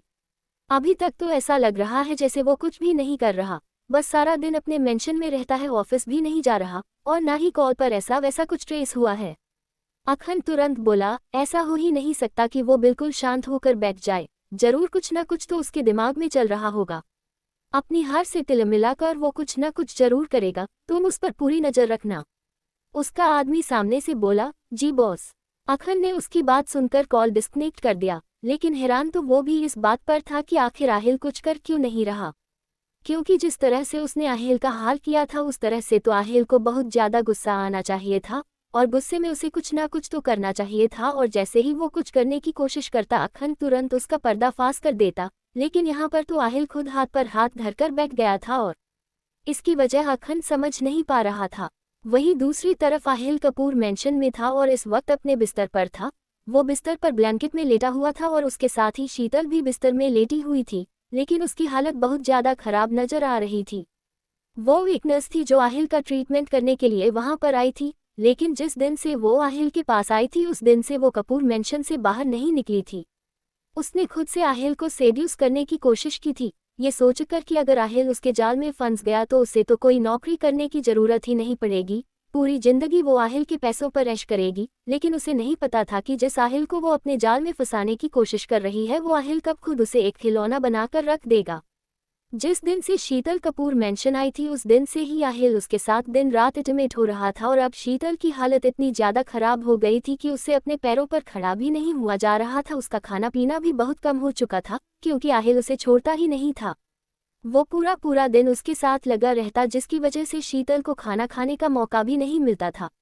शीतल ने अब अपनी जगह से उठने की कोशिश की, लेकिन जैसे ही वो हल्का सा ऊपर की तरफ उठी, आहिल ने तुरंत उसे वापस अपनी तरफ खींच लिया और बोला, कहाँ जा रही हो? शीतल रोते हुए बोली, मुझे दर्द हो रहा है आहिल, मुझे भूख भी बहुत ज्यादा लग रही है। प्लीज मुझे खाना खा लेने दो, उसके बाद तुम बेशक से मेरे साथ जो मर्जी कर लेना, मैं तुम्हें नहीं रोकूंगी। जैसे ही उसने कहा, आहिल ने कसकर अपनी उंगलियों से उसका चेहरा पकड़ा और गुस्से से बोला, तेरी औकात भी नहीं है मुझे रोकने की, समझ में आया? और खाने की क्या जरूरत है तुझे? अभी कल रात को ढंग से खाना खाया था ना, तो इतनी जल्दी तुझे भूख भी लग गई? शीतल रोते हुए बोली, मैंने कल रात खाना खाया था आहिल, और अब दोबारा रात हो चुकी है, अगर भूख नहीं लगेगी तो और क्या होगा? आहिल गुस्से से बोला, मुझे बता रही है तू? मेरी बातों का जवाब दे रही है? मेरे सामने जुबान चला रही है? ये बोलकर उसने एक जोरदार थप्पड़ शीतल के गाल पर जड़ दी और शीतल वापस बिस्तर पर लेट गई। अब तो उसमें इतनी भी हिम्मत नहीं बची थी कि वो अपनी जगह से उठ पाए। वहीं आहिल अपनी जगह से हल्का से ऊपर की तरफ उठा और बोला, मेरे सामने जुबान चलाई ना तूने, अब मैं तुझे बताता हूँ तेरी औकात क्या है। तेरी औकात सिर्फ और सिर्फ मुझे बिस्तर पर खुश करने की है, मेरे सामने जुबान चलाने की नहीं। ये बोलकर वो तुरंत उसके ऊपर झुक गया। अगले ही पल शीतल की दर्द भरी चीख गूंज गई। उसका पूरा बदन दर्द से तड़प उठा, क्योंकि आहिल ने खुद को उसकी तरफ पुश कर दिया था। शीतल ने बेडशीट को कसकर मुट्ठियों में जकड़ लिया, उसका बदन हद से ज्यादा दर्द कर रहा था। वो आहिल को खुद से दूर करना चाहती थी, लेकिन उसमें इतनी भी हिम्मत नहीं थी कि वो आहिल को हाथ तक लगा पाए। वहीं आहिल अब जबरदस्ती उसके साथ इंटीमेट हो रहा था और शीतल की आंखों से आंसू बरसते जा रहे थे। वहीं दूसरी तरफ मून अभिनव जी और सुहासिनी जी के साथ बाहर में बैठी थी। तभी एक सर्वेंट ने चाय नाश्ता सर्व किया और मून जल्दी से सुहासिनी जी और अभिनव जी के साथ डाइनिंग टेबल पर आ गई। सुहासिनी जी मून की तरफ देखते हुए बोली, वो अखंड जी। ये बोलते हुए वो मून के रूम की तरफ देख रही थी। मून तुरंत बोली, क्या? अभिनव जी हैरानी से सुहासिनी जी की तरफ देख रहे थे। सुहासिनी जी तुरंत बोली, उन्हें अभी बाहर बुला लेते, वो भी चाय नाश्ता। मून तुरंत बोली, बिल्कुल भी नहीं, उन्हें चाय नाश्ता करवाने की कोई जरूरत नहीं है, वो सिंघानिया मेंशन जाकर खा लेंगे। आप बस मुझ पर ध्यान दीजिए मॉम। सुहासिनी जी की बात सुनकर अभिनव जी भी हैरानी से बोले, आप उस आदमी को चाय नाश्ता करवाने की बात कर रही हैं सुहासिनी जी, जिसने आपकी बेटी को इतनी तकलीफ दी? सुहासिनी जी फीका सा मुस्कुराए और बोली, बेशक से अखंड जी ने जो कुछ भी किया हो, लेकिन आप इस बात को नजरअंदाज नहीं कर सकते कि एक बार फिर से मून की शादी अखंड जी से हो चुकी है। वो दोनों पति पत्नी हैं, और अगर उनकी तरफ हम अपना कदम नहीं बढ़ाएंगे तो वो भला खुद में बदलाव कैसे लाएंगे? और मैंने देखा है, पहले से काफी बदल गए हैं वो। मून गुस्से से बोली, गलतफहमी है आपकी, एक नंबर का खड़ूस इंसान है वो। अभी भी आपको पता है मेरा दिमाग खा जाता है वो, मेरा मन तो करता है किसी दिन मिक्सी में डालकर पीस दूं मिस्टर सिंघानिया को। पता नहीं क्या चलता रहता है उनके दिमाग में।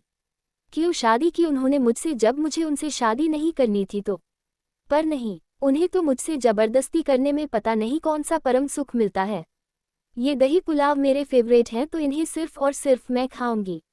वो बोल ही रही थी कि अचानक से पुलाव की प्लेट में एक चम्मच आया और वो चम्मच भरकर वापस अखंड ने ऊपर की तरफ उठाया। वो उस पुलाव को खाते हुए बड़े ही मस्त से एक्सप्रेशंस दे रहा था और मून उसकी तरफ देखती ही रह गई। अखंड सुहासिनी जी की तरफ देखते हुए बोला, मजा आ गया मॉम, मैंने आज तक अपनी लाइफ में इतने बढ़िया पुलाव नहीं खाए।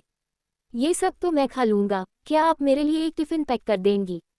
सुहासिनी जी हैरानी से अखंड की तरफ देख रही थी।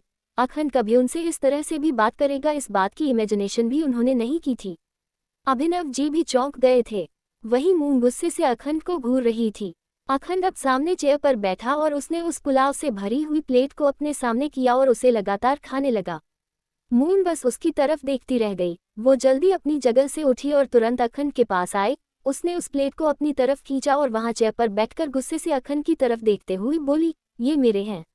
अखंड हल्का सा मुस्कुराया और बोला, लेकिन तुम तो मेरी हो ना, अगर तुम मेरी हो तो तुम्हारा सब कुछ मेरा है। ये बोलकर उसने वापस उस प्लेट को अपनी तरफ खींच लिया और मून गुस्से से मुंह बनाते हुए उसकी तरफ देखने लगी। अखंड ने एक बार फिर से पुलाव खाना शुरू कर दिया और मून बच्चों की तरह चिल्लाई, डैड।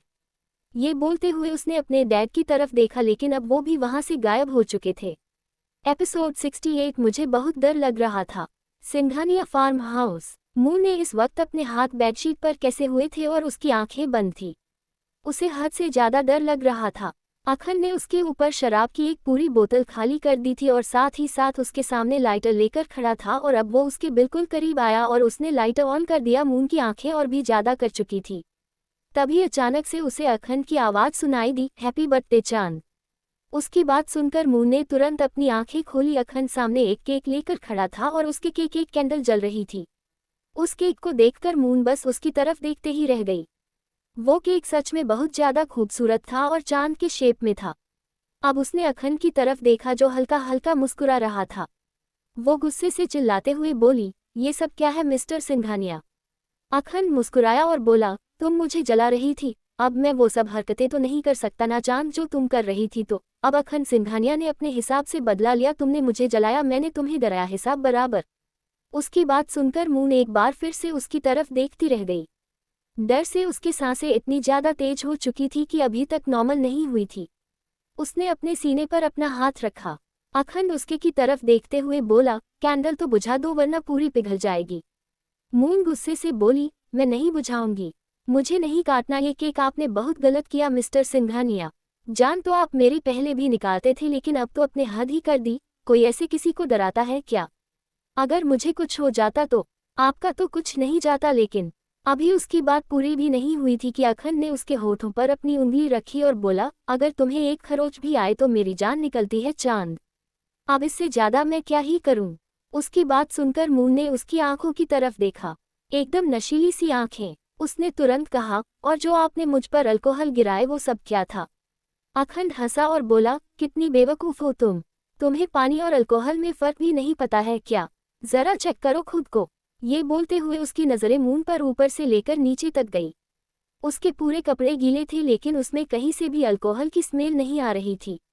अब मून ने खुद को अच्छे से चेक किया तो सच में वो पानी था, ना कि अल्कोहल। लेकिन अल्कोहल की बोतल से अखंड ने वो पानी मून पर गिराया था तो मून को लगा शायद उसमें अल्कोहल है। उसकी आंखों से अब आंसू गिरने लगे। अखंड वो केक साइड में रखा और तुरंत उसके पास आकर उसके चेहरे को अपने हाथों में थाम कर बोला, अब रो क्यों रही हो? मून ने रोते हुए कहा, मुझे बहुत डर लग रहा था। अखंड हल्का सा मुस्कुराया और बोला, मैंने कहा था ना चांद, अब मैं तुम्हें एक भी खरोच नहीं आने दूंगा, तुम्हें कोई तकलीफ नहीं होने दूंगा। तो तुम्हें जिंदा जलाना तो मैं खुद जल जाऊंगा चांद, लेकिन तुम्हें तो गर्म सेक भी नहीं लगने दूंगा। उसकी बात सुनते हुए मून हैरानी से उसकी तरफ देख रही थी। उसका दिल जोरों से धड़कने लगा था, जैसे कह रहा हो कि वो अखंड की बातों पर यकीन कर ले। लेकिन उसने तुरंत अपना चेहरा दूसरी तरफ घुमा लिया और बोली, मुझे आपकी बातों पर यकीन नहीं। आपने पहले जो मेरे साथ किया है उसके बाद तो मैं वैसे भी आप पर यकीन न करूं, और जिस तरह से अपने मुझसे जबरदस्ती शादी की है। उसकी बात पूरी होती उससे पहले ही अखंड बोला, अगर मैं जबरदस्ती नहीं करता, तुम्हारे सामने आकर कहता है चांद मुझसे शादी कर लो, तो क्या तुम मुझसे शादी करती?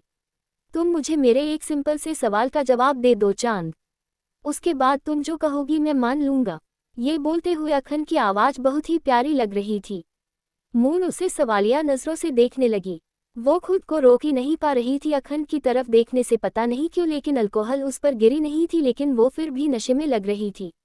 जैसे पता नहीं उसने क्या ही खा पी लिया हो, पर नशा शराब का या किसी ड्रग्स का नहीं बल्कि अखंड का ज्यादा लग रहा था। अखंड उसकी तरफ देखते हुए बोला, कोई ऐसा इंसान जिसे तुम बहुत ज्यादा प्यार करती हो, जिसके बिना तुम एक पल भी न रह पाओ, तुम्हारी सांसें तुम्हें उस इंसान से कम जरूरी लगे, ऐसा लगे कि बिना सांसों के तो तुम रह लोगे, लेकिन वो इंसान अगर तुम्हारी जिंदगी से चला गया तो तुम खत्म हो जाओगी। वो इंसान तुम्हें छोड़कर किसी और के पास जाए तो क्या तुम उसे जान दोगी? एक कोशिश नहीं करोगी उसे रोकने की? मैंने कोशिश नहीं की चांद, मैं सीधा तुम्हें रोका। जो रास्ता मुझे सही लगा मैंने उसे अपना लिया, लेकिन मैं गलत नहीं हूँ चांद। मुझे समझने की कोशिश करो, मैं प्यार करता हूँ तुमसे, नहीं देख सकता तुम्हें किसी और का होते हुए मर जाऊंगा, लेकिन अभी तो फिलहाल जीने के थोड़े दिन बाकी हैं। उसकी बात सुनकर अचानक ही मून का दिल बेचैन हो उठा। अखंड मुस्कुराया और बोला, जवाब दो ना चांद, क्या तुम उस इंसान को अपने से दूर जाने दोगी? उसके सवाल पर मून को कुछ समझ नहीं आ रहा था कि वो उसे क्या ये जवाब दे। अगर शायद वो अखंड की जगह होती तो कुछ ऐसे ही करती, लेकिन फिर भी अखंड ने जो किया उसका तरीका बहुत गलत था, और अब उसने जो किया वो तो शायद वो माफ भी कर दे, लेकिन जो पहले किया वो उन चीजों को माफ नहीं कर पा रही थी।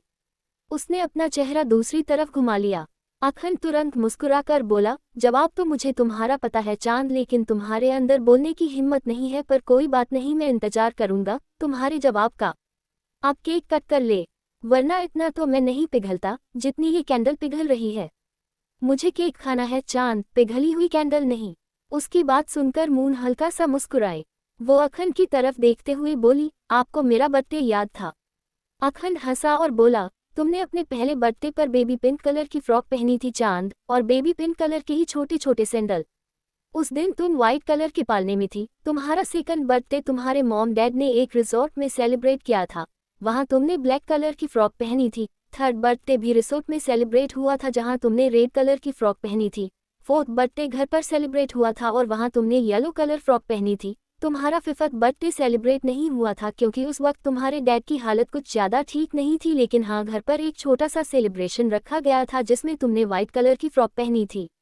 उसकी बातें सुनते हुए मून की आंखें बड़ी हो चुकी थी। अखंड को इतना सब कुछ पता होगा, उसे इस बात का अंदाजा नहीं था। वो आगे बोलने ही वाला था, लेकिन मून ने उसके होठों पर अपना हाथ रख दिया और बोली, क्या आपको सारे बर्थडे की ड्रेस याद है? अखंड हल्का सा मुस्कुराया और बोला, हाँ बिल्कुल। जब तुम्हारा 18th बर्थडे था और जिस दिन मैंने पूरी तरह से तुम्हें अपना बनाया था, उस दिन तुमने रेड कलर की नी लेंथ ड्रेस पहनी हुई थी, और तुम्हें पता है तुम्हारे वो वाइट सैंडल तो आज तक मैं नहीं भूला। तुमने बहुत ज्यादा ड्रिंक की हुई थी और तुम बार बार लड़खड़ा कर गिर रही थी। मन तो कर रहा था तुम्हारी उस फ्रेंड ने, क्या नाम था उसका, ऋषु, जिसने तुम्हारी ड्रिंक में ड्रग्स ऐड किए थे, उसे खत्म कर दूं, लेकिन उनकी वजह से मुझे मेरी चांद मिली थी तो मैंने उसे जाने दिया। उसकी बात सुनकर मून अभी भी हैरानी से उसे देख रही थी। वो नोटिस कर रही थी कि अखंड कितना बदल चुका है।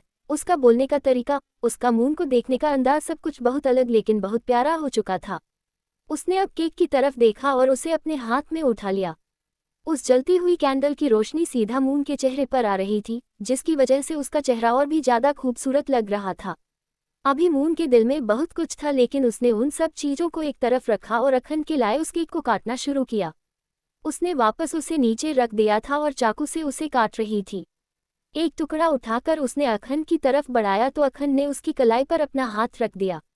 अखंड जब जब मून को देखता था तो उसके दिल के अरमान जगाने लगते थे। मून को अपने प्यार की बारिश में भिगोने का उसका मन करता था। उसका दिल करता था कि वो मून को बेइंतहा प्यार करे, लेकिन वो हमेशा खुद को रोक लेता था। पर अब जैसे जैसे वक्त बीत रहा था, वो फीलिंग्स उस पर हावी होने लगती थी। मून को देखते ही उसके दिल के तार छिड़ने लगते थे। उसने उस केक के टुकड़े को मून के होठों की तरफ घुमाया और उसके होठों पर वो केक लगा दिया। उसने उसे वो केक खिलाया नहीं था, बस उसके होंठों पर पूरी तरह से रब कर दिया था।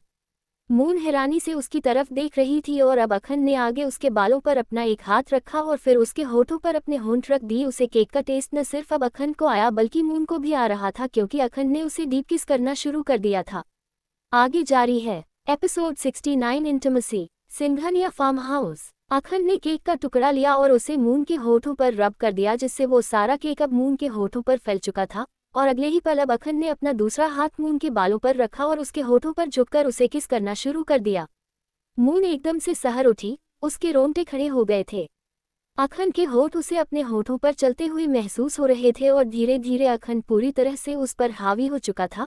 वो उसे बहुत ही ज्यादा पैशनेटली किस कर रहा था और अखंड की इस किस को मून चाहकर भी रोक नहीं पाए, बल्कि वो खुद अखंड को रिस्पांस देने लगी थी। उसके हाथ खुद ब खुद अखंड की पीठ पर आ गए थे और वो भी पूरी तरह से उस किस में इन्वॉल्व हो चुकी थी। अखंड ने उसे धीरे धीरे पीछे की तरफ झुकाते हुए पूरी तरह से बेड पर लेटा दिया और फिर अपने होठों को उसके होठों से हटाया। उसकी नज़रें अब मून के चेहरे पर थीं। डिम लाइट में मून का चेहरा बहुत ही ज्यादा खूबसूरत लग रहा था। अभी कुछ देर पहले उसके चेहरे पर डर और परेशानी झलक रही थी, लेकिन अब उसके चेहरे पर कुछ खास एक्सप्रेशंस नहीं थे। पता नहीं चल रहा था कि वो इस वक्त क्या फील कर रही है, लेकिन उसकी आंखें बता रही है कि वो कहीं ना कहीं अखंड की हरकतों से, उसके बदलाव से इफेक्ट हो रही है। वो जितना गुस्सा, जितनी नफरत अखंड से करती थी, वो अब कम होने लगा है। कभी कभी तो वो अखंड में इतना ज्यादा बहक जाती थी, उसे कुछ पता ही नहीं चलता था। और ऊपर से अब अखंड जिस तरह से उससे शरारतें करने लगा था, उसने मून को और भी ज्यादा बदलने पर मजबूर कर दिया था। अगर देखा जाए तो अखंड ने मून के साथ पहले जो किया था वो सारी बातें बहुत ही ज्यादा तकलीफ भरी थी, लेकिन जब से मून सनशाइन बनकर इंडिया वापस लौटी थी तब से अखंड ने उसे कोई टॉर्चर नहीं किया था और ना ही उसे कोई तकलीफ दी थी। हाँ, उससे जबरदस्ती शादी जरूर करी थी, लेकिन वो कोई इतना भी बड़ा गुनाह नहीं था कि मून माफ ना कर पाए। और जो पहले अखंड ने मून के साथ किया वो बेशक से मून को तकलीफ देता था, लेकिन प्यार भी तो मून को अखंड से ही हुआ था और वो प्यार आज तक वो अपने दिल से निकाल नहीं पाई थी। अखंड मून की तरफ देखते हुए बोला, हैप्पी बर्थडे चांद। मून ने कुछ नहीं कहा, बस यूं ही उसे देखती रही और फिर उसने अपना चेहरा दूसरी तरफ घुमा लिया। अखंड उसकी गर्दन पर झुका और उसकी गर्दन पर किस करने लगा। ये सारे पल आज सुबह ही उन दोनों के बीच बीते थे, लेकिन तब अखंड ने मून को उस तरह से फील नहीं किया था जिस तरह से वो उसे फील करना चाहता था। लेकिन अब उसकी फीलिंग्स और भी ज़्यादा बढ़ चुकी थी और अब शायद वो अपनी फीलिंग्स पर कंट्रोल नहीं करने वाला था। वहीं मून खुद को संभालते हुए अखंड के कंधों पर अपने हाथ रखकर बोली, छोड़िए मुझे मिस्टर सिंघानिया। अखंड ने उसकी कमर पर अपना हाथ रखा तो मून ने सिसकी भरी। उसकी बात बीच में ही रह गई थी। अखंड उसकी गर्दन पर किस करते हुए बोला, और अगर मैं कहूं कि मैं तुम्हें नहीं छोड़ने वाला चांद तो। मून गुस्से से बोली, जबरदस्ती करेंगे आप मेरे साथ। अखंड तुरंत बोला, तुम्हें जबरदस्ती लग रहा है। ये बोलते हुए उसने अपना चेहरा ऊपर उठाया और मून की तरफ देखने लगा। मून ने ना हाँ में जवाब दिया और ना ही ना में। वो एक बार फिर से बस अखंड की तरफ देखती रही और इस बार अखंड मुस्कुराया। उसने मून के चेहरे पर झुककर बड़े ही प्यार से उसके माथे को चूम लिया। मून की आंखों में नमी तैर गई। वो जितना मर्जी अपने दिल को दबाने की कोशिश कर ले, उन एहसासों को मिटाने की कोशिश कर ले, लेकिन अखंड का छूना भी उसे पागल कर देता था। अखंड अब एक बार फिर से उसकी गर्दन पर झुका और अब उसके हाथ मून की पूरी बॉडी पर चलने लगे थे। उसने मून के कंधों से उसकी ड्रेस की स्ट्रिप्स को उतारा और फिर उसके कंधों को बेतहाशा चूमने लगा। मून अब और भी ज्यादा आहें भरने लगी थी। उसके पैर अखंड के पैरों से लिपटने लगे थे और हाथ एक बार फिर से अखंड की पीठ पर चलने लगे थे। अभी अभी मून ने खुद से सवाल किया था कि क्या वो उसके साथ जबरदस्ती करेगा, लेकिन अब जिस तरह से वो रिस्पांस दे रही थी अखंड को हंसी आ रही थी। उसकी चांद भी बिल्कुल उसी तरह अपनी फीलिंग से लड़ रही थी। दूर रहने की कोशिश भी करती तो दूर रहना कहाँ पॉसिबल था। अखंड को सच में कभी कभी बहुत फील होता था कि उसने अगर बेवकूफ़ी नहीं की होती, रिद्धि की बातों में नहीं आया होता, तो आज उसकी चांद और वो दोनों एक बेहद खुशनुमा जिंदगी बिता रहे होते। लेकिन शायद किस्मत को कुछ और ही मंजूर था। अखंड मुस्कुराते हुए अब उसके सीने पर आया और उसने उसके सीने से भी उसके कपड़ों को अलग कर दिया और फिर हल्का हल्का उसकी बॉडी को प्रेस करते हुए उसे वहां पर भी पैशनेटली किस करने लगा। मून की आहें लगातार बढ़ती जा रही थी। अखंड के हाथ पूरी तरह से उसकी बॉडी को एक्सप्लोर करने में लगे हुए थे। वो यूं ही उसकी बॉडी को सेडिक्टिव वे में टच करते हुए वापस उसके होठों की तरफ आया और एक बार फिर से उसे लिप किस करने लगा। मून ने इस बार जरा सा भी उसे नहीं रोका और खुद भी उसे किस करने लगी। मून की इस परमिशन पर तो अखंड को उस पर और भी ज्यादा प्यार आ रहा था और अब धीरे धीरे वो उसके सारे कपड़ों को उसके बदन से अलग कर चुका था। वो खुद नीचे बिस्तर पर आया और उसने मून को अपनी बाहों में भरकर अपने ऊपर लिटा लिया। मून एकदम से शर्मा गई। वो हड़बड़ा भी रही थी और घबरा भी रही थी। वो इस वक्त ऐसी सिचुएशन में थी कि खुद को अखंड से दूर भी नहीं कर सकती थी और अखंड के इस तरह से पास रहने में उसे हिचकिचाहट भी हो रही थी। कहाँ वो अखंड पर गुस्सा करना चाहती थी और कहाँ वो अखंड पर पिघल रही थी। इतना तो उस केक पर कैंडल नहीं पिघली थी जितना अब मून अखंड पर पिघल चुकी थी। अखंड उसकी तरफ देखते हुए बोला, मेरी शर्ट के बटन खोलो ना चांद। मून उसकी वो इंटेंस वॉइस सुनकर गहरी सांस लेने लगी थी। वो तुरंत बोली, मुझे नहीं पता। अखंड हल्का सा मुस्कुराया और बोला, क्यों नहीं पता? शर्ट के बटन खोलने नहीं आते या फिर खोलना नहीं चाहते? मून मुंह बनाते हुए बोली, मुझे नहीं पता। अखंड एक बार फिर से मुस्कुराया और उसने मून का हाथ अपने हाथ पर लिया और उसे अपने सीने पर रख दिया। वो उसकी तरफ देखते हुए बोला, प्लीज चांद मत परेशान करो ना। मैं जबरदस्ती या फिर तुम्हारी मर्जी के बिना नहीं कुछ करना चाहता, लेकिन सीरियसली बताओ तुम खुद को कंट्रोल नहीं कर पा रहा हो। I want to feel you चांद। अगर कहोगी तो जैसे सुबह खुद को रोका था तो अब भी रोक लूंगा, लेकिन प्लीज जान मत रोको ना मुझे। उसकी वो मदहोशी भरी आवाज सुनकर मून के हाथ खुद ब खुद उसके सीने पर चलने लगे थे और उसकी शर्ट के बटन खोलने लगी थी। उसकी आंखों में नमी थी, जो शायद वो अपनी खुद की फीलिंग्स को समझ नहीं पा रही थी इसलिए थी। लेकिन जैसे ही उसने अखंड की शर्ट को पूरा खोल दिया, अखंड ने एक बार फिर से उसे वापस बिस्तर पर सही से लेटाया और फिर खुद उससे दूर हो गया। मून ने हैरानी से उसकी तरफ देखा। अखंड उसकी आंखों में आंखें डालकर बोला, तुम्हारी आंखों में आंसू नहीं देखे जाते चांद। मून उसकी तरफ देखते हुए बोली, इनकी वजह भी आप हैं। अखंड तुरंत बोला, खत्म कर दूं क्या खुद को? तब माफ कर दोगी? मून ने अपना चेहरा दूसरी तरफ घुमा लिया। अखंड ने उससे कुछ नहीं कहा, एक शब्द भी अब उसने अपने होठों से नहीं निकाला। कुछ देर बाद मून ने अपना चेहरा अचानक ही सामने की तरफ किया तो आंसू की एक बूंद सीधा उसके चेहरे पर आ गिरी और उसकी नज़र खुद पर झुके हुए अखंड पर गई। अखंड उसकी तरफ देखकर हल्का सा मुस्कुराया और बोला, कहना बहुत कुछ चाहता हूँ लेकिन शायद कुछ नहीं कह पाऊंगा। शायद कुछ खाने के लायक ही नहीं हूँ। गलतियाँ इतनी की है कि अब तो माफ़ी भी मांगने में शर्म आती है चांद। ये बोलकर वो एक बार फिर से मून के ऊपर से हट गया।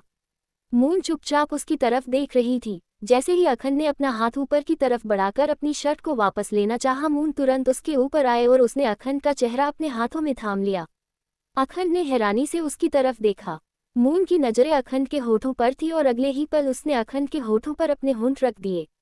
अखंड को एक पल के लिए ऐसा लगा जैसे वो कोई सपना देख रहा है, पर वो सपना नहीं, हकीकत थी। अखंड की जिंदगी की खूबसूरत सी हकीकत जो ख्वाबों से भी परे थी। मून अखंड को बेहद सॉफ्टली किस कर रही थी और अब अखंड ने भी अपने हाथ मून की पीठ पर रख दिए थे। उसकी कोरी पीठ पर चलता हुआ अखंड का हाथ मून के रोंगटे खड़े कर रहा था। उसने अखंड की गर्दन पर भी किस किया और उसे एक दो लव बाइट्स भी दी, और इसकी इस हरकत पर अखंड को और भी ज्यादा प्यार आया। उसने वापस मून को बिस्तर पर लिटाया और इस बार खुद को उसकी तरफ पुश कर दिया, तो मून की दर्द से चीख निकल गई। लगभग 3.5 साल बाद वो अखंड के साथ इंटीमेट हो रही थी और उसका पूरा बदन दर्द से तड़प उठा था। अखंड जानता था कि उसे दर्द होगा, इसलिए वो खुद को उसकी तरफ पुश करते ही अब उसे किस करने लगा था। मून की वो दर्द भरी सिसकियां उसके होठों में ही घुल रही थी और उन दोनों की वो किस और भी ज्यादा डीप और इंटेंस होती जा रही थी। अब अखंड पूरी तरह से अपनी मून को फील कर रहा था, जिस तरह से वो उसे फील करना चाहता था। वो दोनों ही एक दूसरे के एहसास को पूरी तरह से एक दूसरे में समेट रहे थे। ना सिर्फ अखंड मून को फील करना चाहता था, बल्कि मून भी जैसे उसके लिए कहीं ना कहीं तड़प रही थी, इसलिए उसके हाथ भी पूरी तरह से अखंड पर कसे हुए थे और अखंड धीरे धीरे खुद को पूरी तरह से उस पर हावी कर रहा था। मून की सिसकियां उस पूरे कमरे में खोज रही थी। जब उसका 18th बर्थडे था तो अखंड ने उसे पूरी तरह से अपना बनाया था और आज एक बार फिर से उसके 22nd बर्थडे पर अखंड उस पर अपना राइट क्लेम कर रहा था। वो दोनों यूं ही पूरी रात एक दूसरे को गहराइयों तक महसूस करते रहे और पूरी रात उस कमरे में उन दोनों की गर्म सांसें अपनी जगह बनाती रही। अखंड मून को एक पल के लिए नहीं छोड़ रहा था और ऐसा लग रहा था जैसे मून भी उससे दूर नहीं जाना चाहती। बाहर आसमान में चांद आज पूरा निकला हुआ था और अखंड और मून भी एक दूसरे के पूरक बन रहे थे। लेकिन जैसे चांद हमेशा पूरा नहीं रहता, वैसे ही शायद उन दोनों की जिंदगी के इम्तिहान अभी खत्म नहीं हुए थे। कुछ तूफान उनकी जिंदगी में आ चुके थे तो कुछ अभी आना बाकी थे। जहां मून को अभी अखंड की सच्चाई नहीं पता थी, वहां अभी वो खुद के अतीत से भी थी अनजान, और ये दोनों अब उसे किस कदर तोड़ने वाले थे ये सिर्फ वक्त जानता था। एपिसोड 70 आहिल से लएगा मत। Singhania farm house. अखंड और मून दोनों के बदन एक दूसरे से लिपटे हुए थे और दोनों पूरी रात एक दूसरे में समाये रहे और एक दूसरे को महसूस करते रहे। उन दोनों की गर्म सांसें उस पूरे कमरे में गूंज रही थी और सुबह की तकरीबन 4 बजे वो दोनों ही जब थककर चूर हो गए तो अखंड ने मून को अपनी बाहों में भर लिया और उसे अपने सीने से लगाकर सुला लिया। आज कितने वक्त बाद अखंड सुकून की नींद सो रहा था। ये फार्म हाउस गवाही था उसकी उन बेचैनी से भरी हुई रातों का जो उसने मून के बिना गुजारी थी। लेकिन आज वो फार्म हाउस उसके सुकून को भी महसूस कर रहा था, उसके सुकून का भी गवाह बन रहा था। मून तो तकरीबन 15-20 मिनट में ही आराम से सो गई थी, लेकिन अखंड की आंखों से नींद अभी भी गायब थी। वो तो अभी भी मून को छोड़ने नहीं वाला था। अगर वो मून की थकावट को महसूस नहीं करता तो वो मून के सोने के बाद न जाने कितनी ही देर यूं ही मून को देखता रहा और फिर पता नहीं कितनी बार उसने मून के माथे को भी बड़े ही प्यार से चूम लिया। कल उसकी चांद का बर्थडे था और ये बर्थडे वो बहुत अच्छी तरह से सेलिब्रेट करने वाला था। तकरीबन आधा पौना घंटा वो अभी भी यूं ही मून को देखता रहा और फिर सुबह के तकरीबन 5 बजे वो गहरी नींद में चला गया। सुबह लगभग से 10 बजे मून की आंखें खुली और उसकी नज़र सीधा अखंड के चेहरे पर गई जो उसके चेहरे के बिल्कुल करीब था और अखंड की गर्म सांसें उसे अपने चेहरे पर महसूस हो रही थी। अखंड को देखते हुए वो हल्का सा मुस्कुराई। पता नहीं क्यों उसे आज अपना दिल हल्का हल्का महसूस हो रहा था। पिछले 3-4 सालों से जो नाराजगी वो अपने दिल में दबाकर बैठी थी, आज उसने उस नाराजगी को अपने दिल से निकाल दिया था। बात इतनी भी बड़ी नहीं थी उन दोनों के बीच जितनी बनाई गई थी। जो दिल तो एक दूसरे के लिए धड़क रहे थे, नफरत तो बढ़ाने वाले लोग थे जो अभी भी शायद नफरत बढ़ाने में लगे हुए थे। लेकिन कहते हैं ना कि प्यार दवाएं नहीं दबता, और यही प्यार मून के दिल में अखंड के लिए अपने आप उठ रहा था। वो न जाने कितनी देर यूं ही अखंड के चेहरे को देखते रही। अखंड को उसकी नजरें खुद पर महसूस हो रही थी। उसने अपनी आंखें खोली और बोला, कब तक क्यों ही देखती रहोगी? अगर इतना ही प्यार आ रहा है तो थोड़ा सा प्यार जता भी लो। उसकी बात सुनकर मून एकदम से सकपका गई और तुरंत बिस्तर से उठते हुए बोली, वो मैं। ये बोलते हुए जैसे ही वो ऊपर की तरफ उठी, अखंड ने तुरंत उसका हाथ पकड़ लिया। वहीं हड़बड़ाहट के चक्कर में मून की कमर में जोरों से दर्द हुआ, उसका पूरा बदन दर्द हो रहा था। कितने वक्त बाद वो इंटीमेट हो रही थी। ऐसे में ये दर्द होना लाजिमी था। अखंड ने उसे वापस अपनी तरफ झुकाया और बोला, इतना शर्मा क्यों रही हो?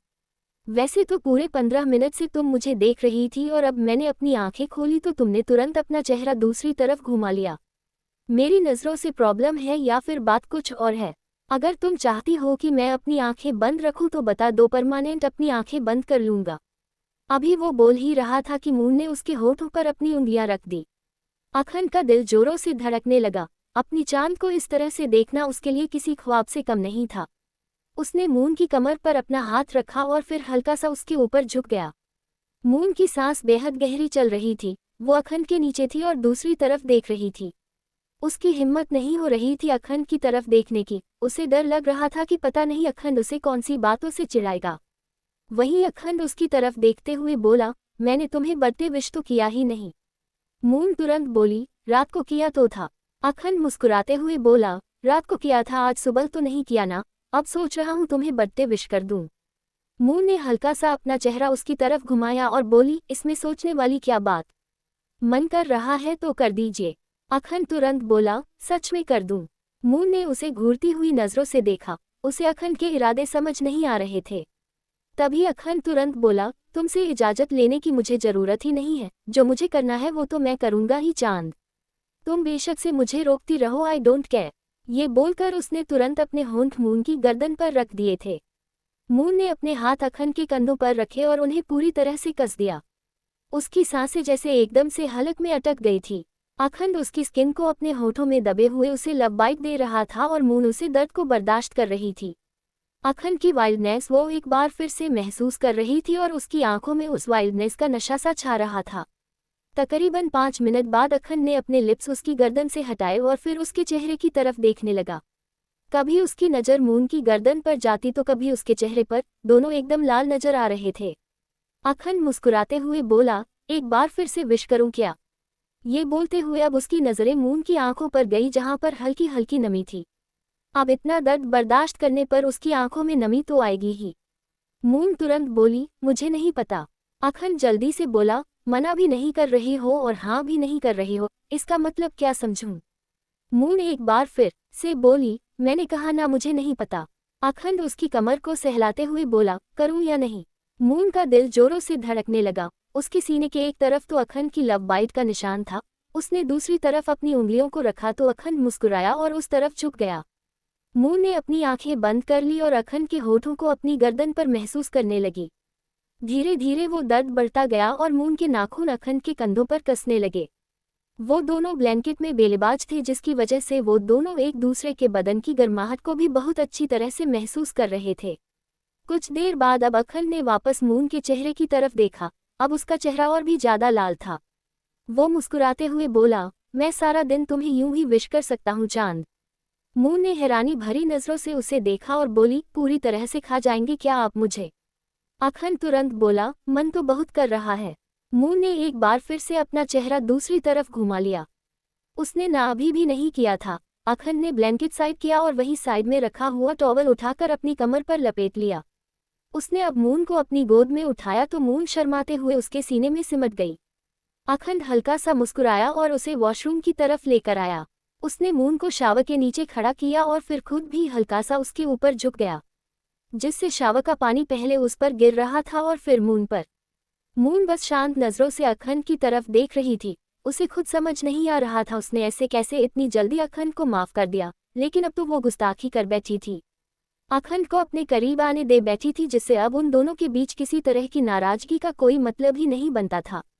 अखंड उसकी तरफ देखते हुए बोला, मैं जानता हूँ तुम क्या सोच रही हो चांद।